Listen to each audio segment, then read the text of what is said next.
Okay, so we'll try this again. I think the battery's lost power here. We left off with this yesterday, and for those of you tuning in, when you write this down, I would suggest that you leave a little bit of space in here, and we're going to talk about these, because this is where we left off with yesterday. Okay, so I'll give you a couple more moments to get this wrote down. Okay, so we'll go ahead and get started here. Since this is where we left off with, we're naming this compound in purple. Okay, so what's the very first thing that you're going to want to do? Find what first?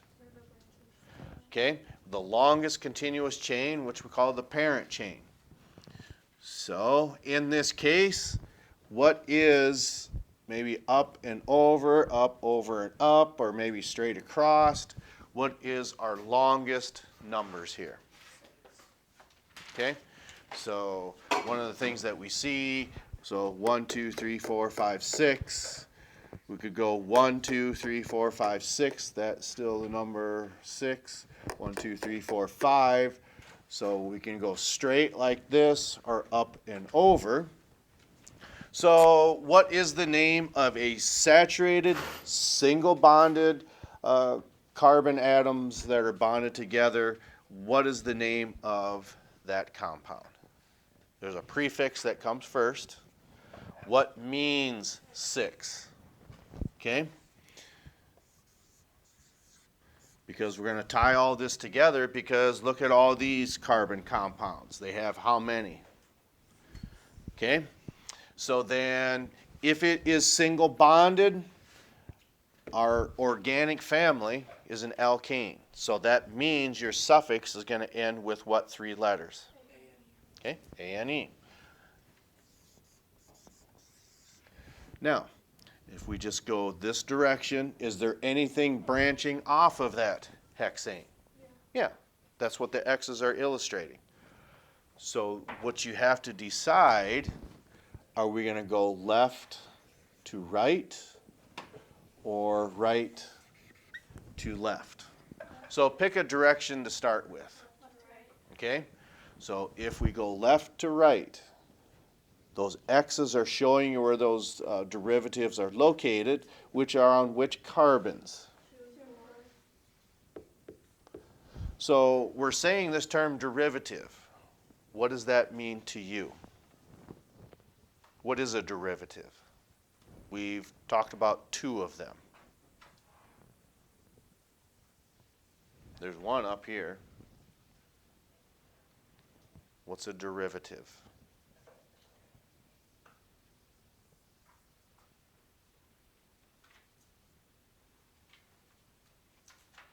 Nothing? Because it's what's branching off of there. That's what those derivatives are called. So what we can do, if we put a box around here, that's branching off of there. Then so is this one. These mean the same thing. This is CH3. Of course, that's CH3 then as well. So what is that called inside that box? That's a methyl group. That is a derivative. What is another derivative we talked about? It's an ethyl group, but we don't have either one of those up there. So now, we've established that we've got an ethyl group here and here. And if we're going this direction, it's 2 and 4. What happens if you go right to left? Get 3 and 5. So, just like our awesome and amazing golfers have taken off this morning, heading for, what is it, Arlington, I think? Yes, Thursday, April 11th, golf at Arlington. Okay? What is their goal as they're playing golf? Least amount of strokes as far as hitting the ball, whether it's driving off the tee, hitting in the fairway, putting on the green. So this is our goal, just like golf, the least number. So what direction are we going? Left to right or right to left?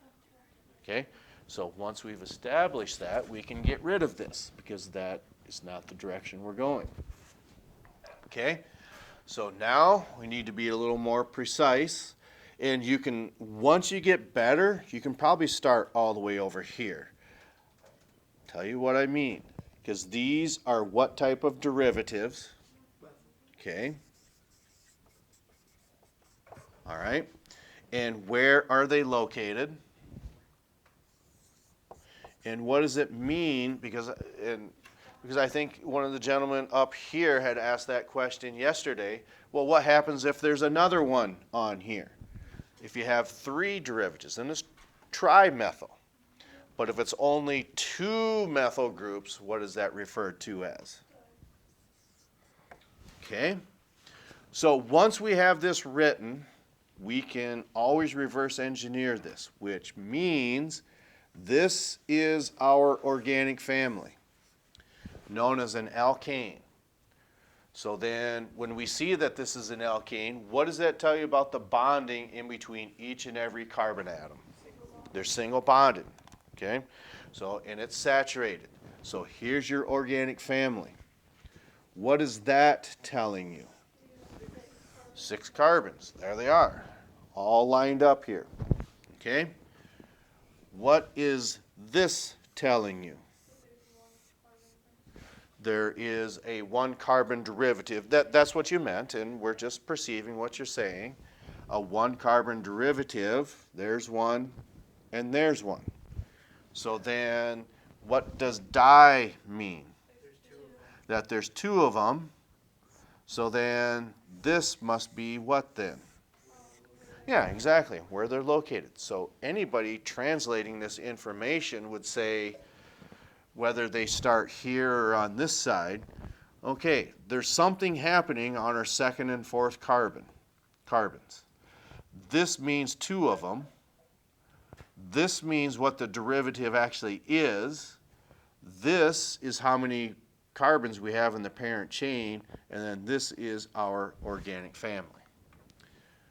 Okay, so what would the entire formula for this be? Because this is how you would name it, but how many total carbons do we have?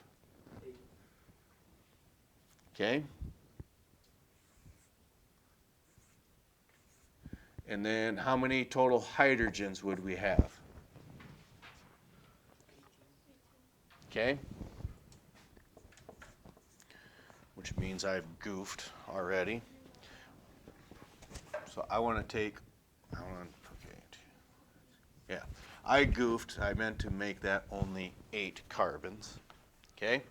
Because now look at what we see here. What is this compound called? Octane. What is our formula for octane?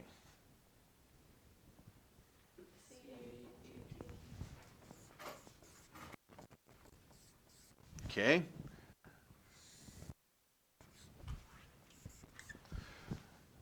We got that same molecular formula there, don't we? But these structures are nowhere near being the same, are they?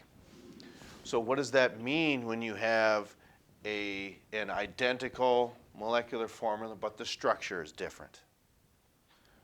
It's letter I. Isomers. Okay, close enough. Those are isomers of one another. Okay. Front row. We on the bus here. Second row. Third row. Okay, so again, we're seeing thumbs up. We're seeing nodding our heads yes. That means we continue. Okay, so what that means then, I hope we didn't try to draw these compounds out yet, have we? Yeah, because you need a little more context for that. So that is where this will come from. Okay, yep, that's ready to go. We just have a little bit of material to go through, then we'll talk about those, then that'll be it for today. Windy day, hopefully Hopefully you can run downwind rather than into the wind. But if you run a 400, you get it 25% of the time, right? A little bit on the curve, maybe 30%. You can count part of the curve, then the straightaways. So this is where we left off with yesterday. Okay?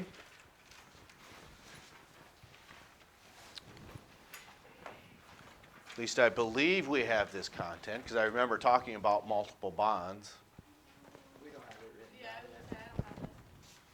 How about this? Yeah. Yeah. Okay. So then this is where we left off with, and then this is where we begin.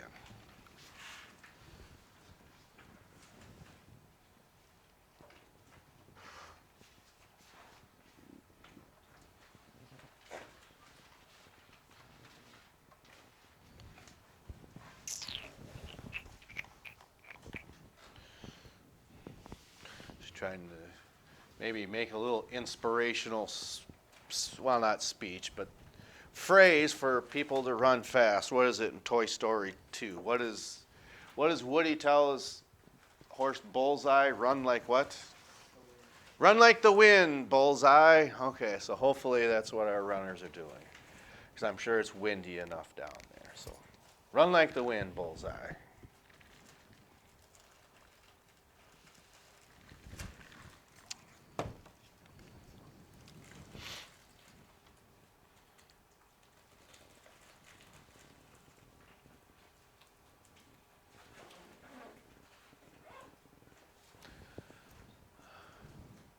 Do you have to write anything on this line? Okay, because I can see that there's a mistake there. And what I mean by that is this. Should be an E there, not an A. Should be ethene and ethine.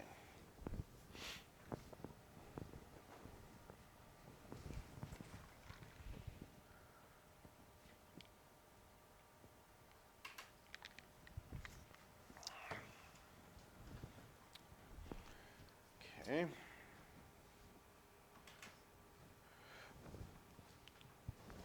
So if we take the UN off of this, that means it's saturated. The example we gave, if you took this sponge, set it in water, and it soaks up all of the available amount of moisture into this, what would you call this eraser / sponge?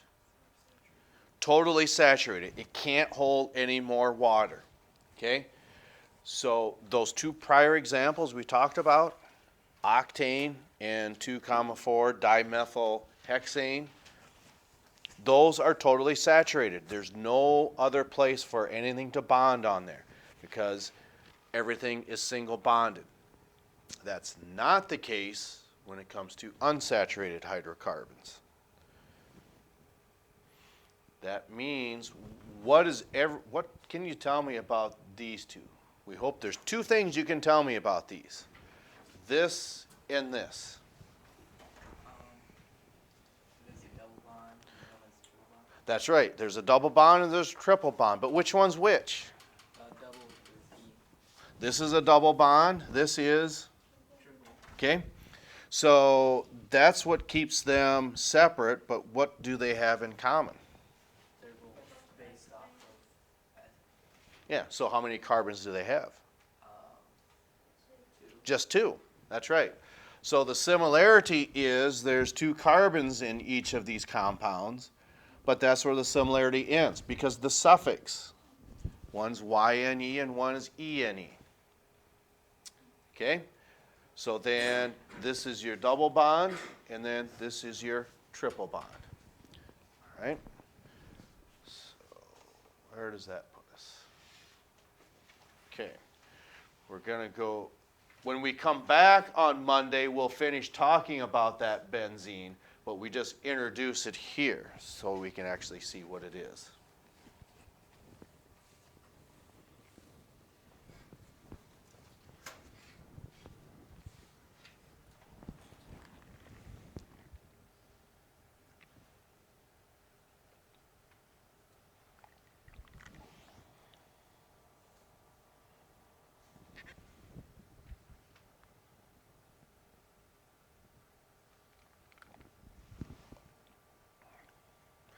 Does anyone use this as a pain reliever anymore? I mean, you can, but does anyone in here, if you don't mind sharing? Okay, so what other pain relievers might people choose to take if needed? They could take Tylenol. What else? Ibuprofen. And Aleve would have a characteristic in common with ibuprofen and Advil.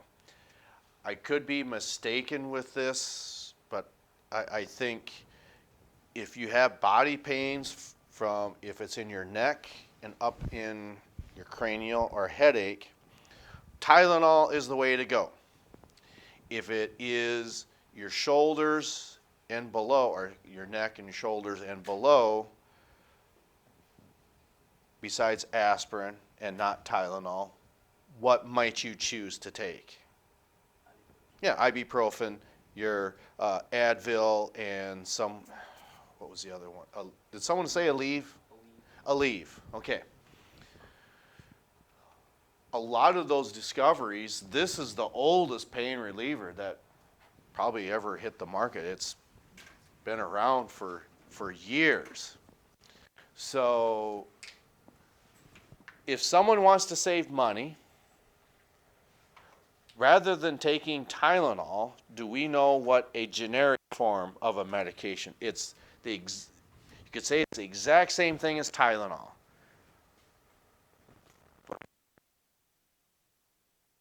It's with the letter A. It's like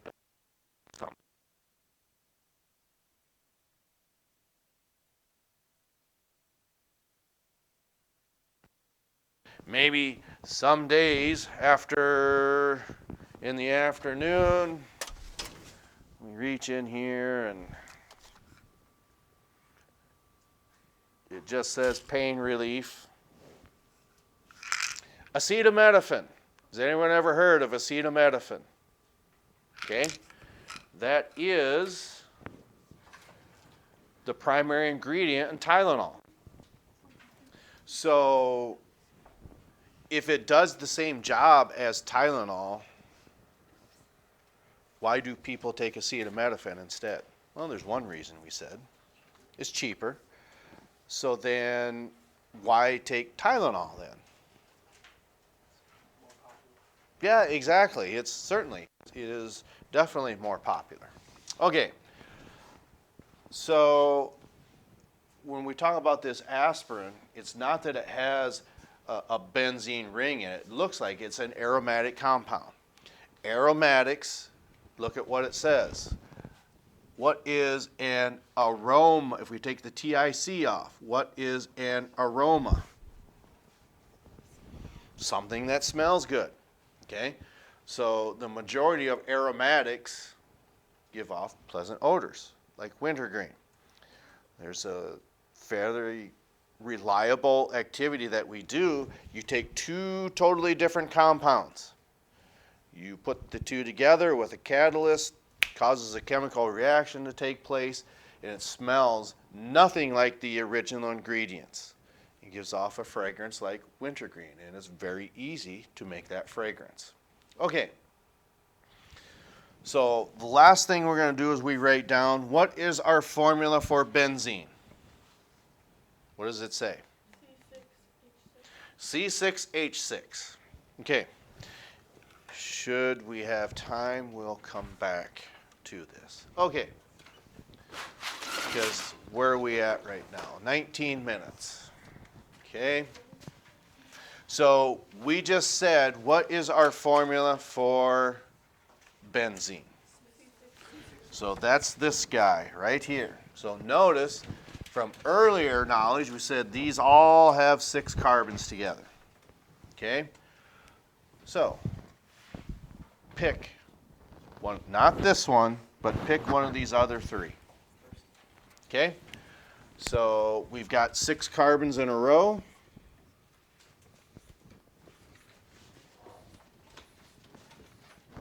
Okay.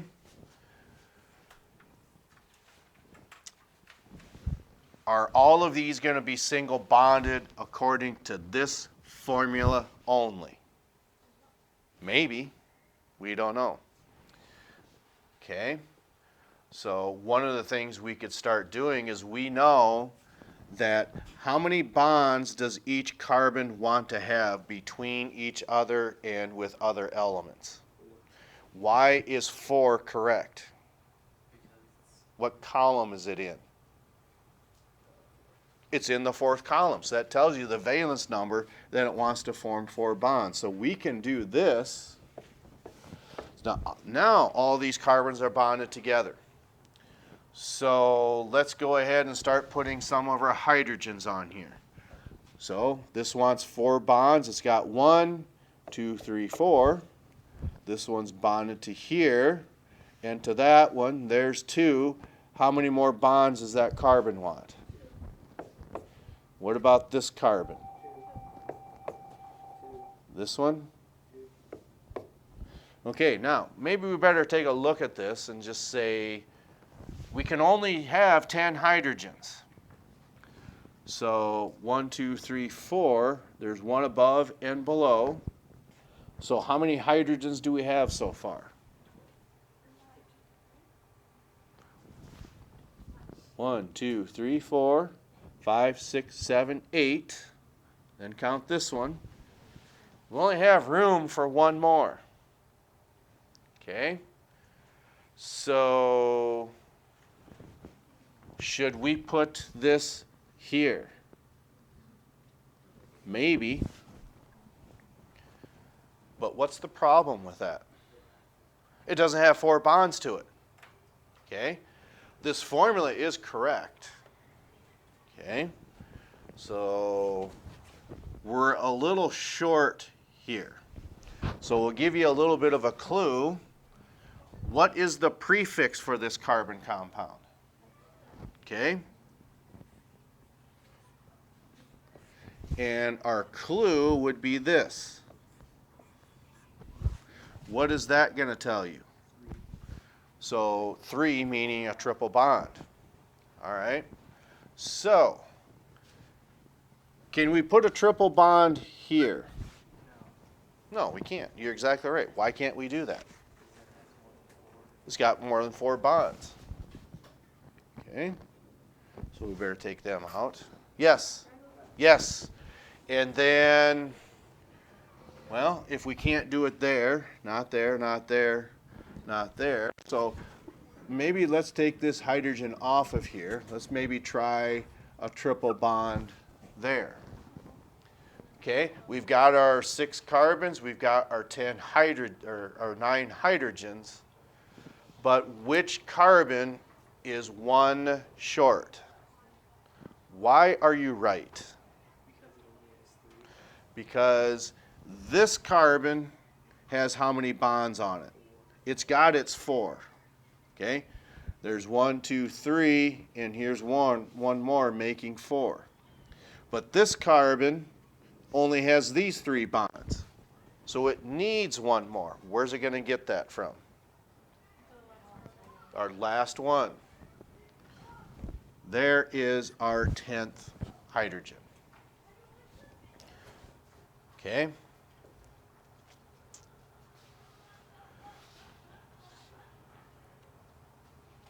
So, I think we're already up to 24 minutes. We want to wrap this up here. Okay. What we can do is we're going to see your artistic abilities. We're doing this compound here because we have benzene on the schedule. You need to draw a 6-sided figure. It doesn't matter if you do it that way. Oops, that wasn't very good. Or if you do it this way. Okay?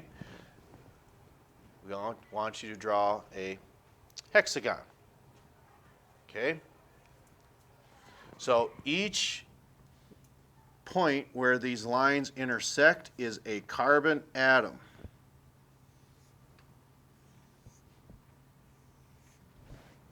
Okay?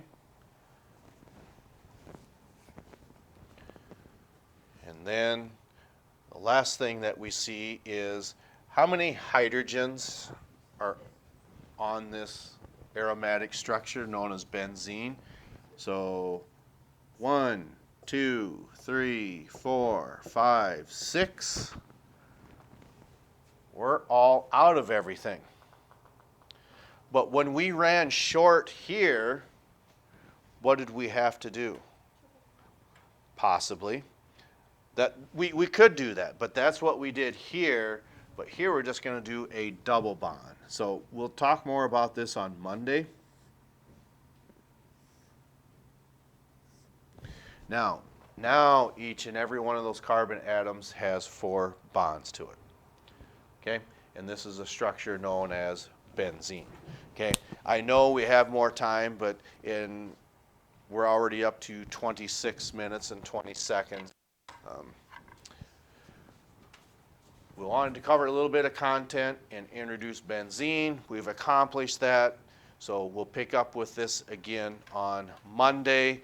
As it states on there, you'll have your first assignment on Monday dealing with these organic compounds. And juniors are doing the same thing in general chemistry. But they got their first assignment earlier this week. And we talked about organic compounds in that class for 3 days, maybe. So how many days have we been doing organic compounds in here? 5, 6, 7, maybe. So, and you don't have an assignment yet. Don't you want to be just like the juniors? Or is that a little too fast? That might be a little too fast. So my point is, if you're having problems with these, please get in and talk to myself. Juniors would be more than happy to help you. You have a good source. Okay? And then, or find a senior that's taken organic chemistry. That's all I have. So start working on your vocab. I haven't assigned it yet, and you will have your first worksheet next Monday. And I'm looking at our schedule for next week. Track meets. Let's see here. The 16th. No, you don't have anything until the 18th, it looks like. So a week from today, it looks like you go to Freeman for the flyer invite. Looks like you leave at 10 o'clock. So a little bit of, let's say, preparation for next week. We'll catch up to you next time.